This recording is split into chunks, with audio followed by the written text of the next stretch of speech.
दोस्तों हमारी ज़िंदगी बिल्कुल कागज़ की कश्ती के माफ़िक है जो सागर में बही जा रही है, लेकिन भौतिक सुखों की खोज में हम अपने वास्तविक मार्ग से भटक गए हैं।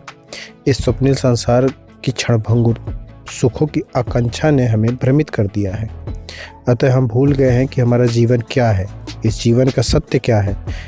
इसलिए दोस्तों, इस वीडियो में हम जीवन से जुड़े आपके सभी उलझनों को दूर करने का प्रयास करेंगे। दोस्तों, हम लोग प्रतिदिन सुबह उठते हैं और सबसे पहले शौच स्नान इत्यादि से निवृत्त होते हैं। इसके बाद नाश्ता करते हैं और फ़ौरन अपनी ड्यूटी पर भागते हैं। वहाँ हम दिन भर अपना काम करते हैं और फिर शाम को वापस घर चले आते हैं। घर आकर हम थोड़ा आराम करते हैं, तत्पश्चात डिनर करके सो जाते हैं। अगली सुबह हम फिर उठते हैं और पुनः उसी दिनचर्या को दोहराते हैं। खैर, इसमें कुछ अनुचित तो नहीं है, क्योंकि ये सारी क्रियाकलाप हमारे जीवन के आवश्यक अंग हैं। परंतु क्या हम कभी थोड़ा ठहर कर सोचते हैं ये जीवन क्या है और हमें ये जीवन क्यों मिला है? शायद नहीं, क्योंकि हमारे पास ये सब सोचने के लिए समय ही नहीं है मेरे दोस्त। परंतु जरा एक पल को सोचिए कि सारी उम्र भाग दौड़ करने के बाद, सारी उम्र जीत और मेहनत करने के बाद, यदि अंत में हमें पता चले कि आज भी हमारे हाथ खाली के खाली ही हैं, तो हमारी हालत कैसी होगी? शायद हमारी हालत उस भिखारी के जैसी होगी जो दिन भर भीख मांगने के बाद जब अपने घर जाता है तो उसकी झोली खाली की खाली मिलती है। जी हाँ दोस्तों, ये बात कड़वी ज़रूर है, लेकिन सच्चाई है। हमारी ज़िंदगी भी बिल्कुल उसी भिखारी के जैसी है। यह बात हम क्यों कह रहे हैं, यह समझने के लिए आपको अपने समूचे जीवन पर एक बार गौर करना होगा। तो आइए दोस्तों, हम अपने जीवन के घटनाक्रमों पर एक नज़र डालते हैं। दोस्तों, हम सब किसी न किसी माँ के गर्भ में जन्म लेते हैं। हमारे जन्म के बाद खूब मिठाइयाँ बांटी जाती हैं, खूब खुशियाँ मनाई जाती हैं। लेकिन ध्यान रहे, वो खुशी इसलिए मनाई जाती है कि हमें एक जीवन मिलता है। वो खुशी इस कारण मनाई जाती है कि हमारे परिवार के बोझ को कम करने वाला एक आदमी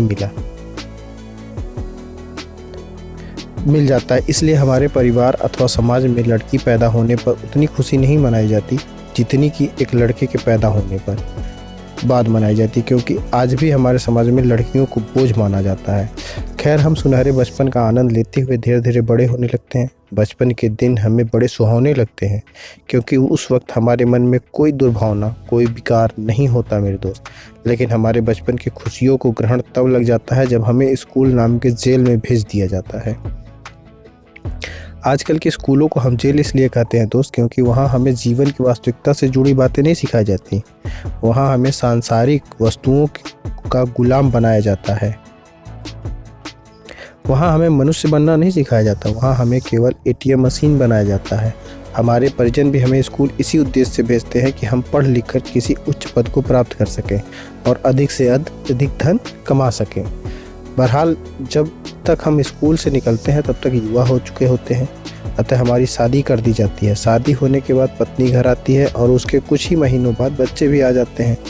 अब हाँ, माँ बाप बीवी बच्चों की फरमाइश तथा अपनी महत्वाकांक्षाओं को पूरा करने में जुट जाते हैं। फिर अधिक से अधिक धन इकट्ठा करना, बेहतर से बेहतर सुख के साधन जुटाना, ज़्यादा से ज़्यादा संभोग सुख प्राप्त करना और अपने अहंकार को पुष्ट करना हमारे जीवन का मुख्य उद्देश्य बन जाता है मेरे दोस्त। और इसके लिए हम क्या नहीं करते, झूठ बोलते हैं, चोरी करते हैं, बेईमानी करते हैं, तरह तरह के छल प्रपंच रचते हैं और यहाँ तक कि ज़रूरत पड़ने पर हम किसी की हत्या तक करने को तैयार हो जाते हैं। दोस्तों, हम पाप पूर्ण, उचित अनुचित, न्याय अन्याय, नैतिक अनैतिक सब कुछ भूल जाते हैं। इन्हीं भोग विलासिताओं के पीछे भागते भागते हम जीवन के सबसे बड़े सच को भूल जाते हैं मेरे दोस्त। हाँ, हम मंदिर, मस्जिद, चर्च और गुरुद्वारों में पूजा पाठ करना नहीं भूलते।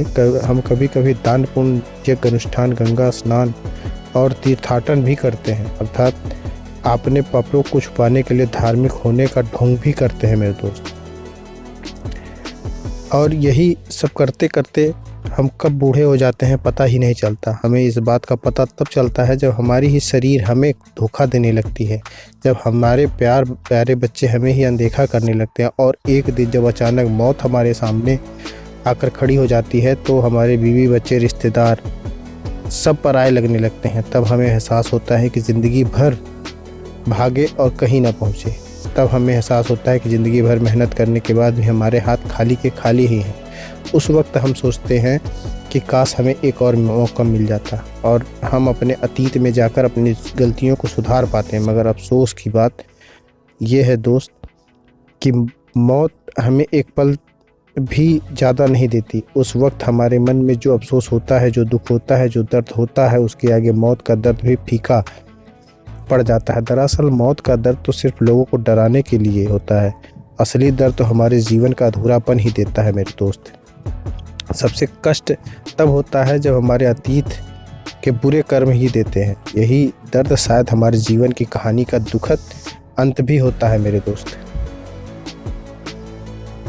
दोस्तों, हमने ये सारी बातें आपके अंदर निगेटिविटी फैलाने के लिए नहीं कही। आप ना ही हमारे कहने का अर्थ ये है कि आप अपना काम धाम घर परिवार छोड़कर जंगल चले जाओ। सृष्टि के भौतिक नियमों के अनुसार अपने तन को स्वस्थ रखने के लिए आवश्यक साधन जुटाना मनुष्य का जन्म सिद्ध अधिकार है मेरे दोस्त। हम स्वयं भी अपनी कर्तव्य और बुनियादी ज़रूरतों को पूरा करने के लिए आवश्यक कर्म करते हैं। हम भी जीवन को सहज और सुगम बनाने के लिए उचित प्रबंध करते हैं, परंतु हम हर पल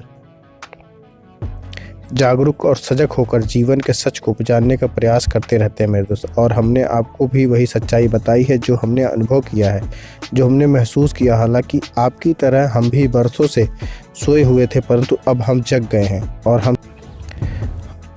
और हम चाहते हैं कि आप भी जागो और स्वयं को पहचानो। आप केवल शरीर नहीं हैं, आप एक आत्मा है। और आप जिन भोग विलासिताओं को जीवन समझ रहे हैं वो वास्तव में वह जीवन नहीं है, क्योंकि केवल जन्म मरण और खाना कमाना जीवन नहीं हो सकता। आपका जीवन का इन सभी चीज़ों से कहीं श्रेष्ठ है, क्योंकि ईश्वर ने सृष्टि का इतना विशाल आयोजन इतने छोटे उद्देश्य के लिए तो नहीं किया होगा। इसलिए इतना तो तय है कि जीवन एक अत्यंत अर्थपूर्ण रचना है। दोस्तों, इस प्रश्न की अलग अलग लोगों ने अलग अलग तरह से व्याख्या की है। संक्षेप में कहे तो कोई कहता है कि जीवन एक अनंत यात्रा है, कोई कहता है कि जीवन एक संघर्ष है, कोई कहता है कि जीवन एक अथाह सागर है। जैसे मेरे सोच के अनुसार जीवन एक बीज है जो पंच तत्वों से बने भिन्न भिन्न आकारों में अंकुरित होता है। विभिन्न आकारों का अर्थ है मनुष्य शरीर, जीव जंतु, पेड़ पौधे, कीड़े मकोड़े इत्यादि। और एक निश्चित अवधि के बाद जब हमारा शरीर जर्जर हो जाता है, यानी जब आकार उस बीज को थामे रखने में समर्थ नहीं होता, तो वह बीज उस आकार से निकलकर दूसरे आकार को धारण कर लेता है। और मेरे अनुभव से वह जो बीज यानी आत्मा हमारे अंदर होता है वह परमात्मा का ही अस्तित्व है। परंतु मेरा मानना है कि ये सभी उत्तर केवल कोरी कल्पनाओं पर आधारित है, जिसका कोई प्रमाणिक आधार नहीं है। इसलिए हम कहते हैं कि आप मेरी या किसी की बात पर विश्वास मत करो, क्योंकि जब आप किसी की सही या गलत बात पर विश्वास कर लेते हैं तो आपकी जिज्ञासा शांत हो जाती है। जो खोज शुरू हो सकती थी वह बंद हो जाती है और आप वास्तविकता को जानने से वंचित रह जाते हैं।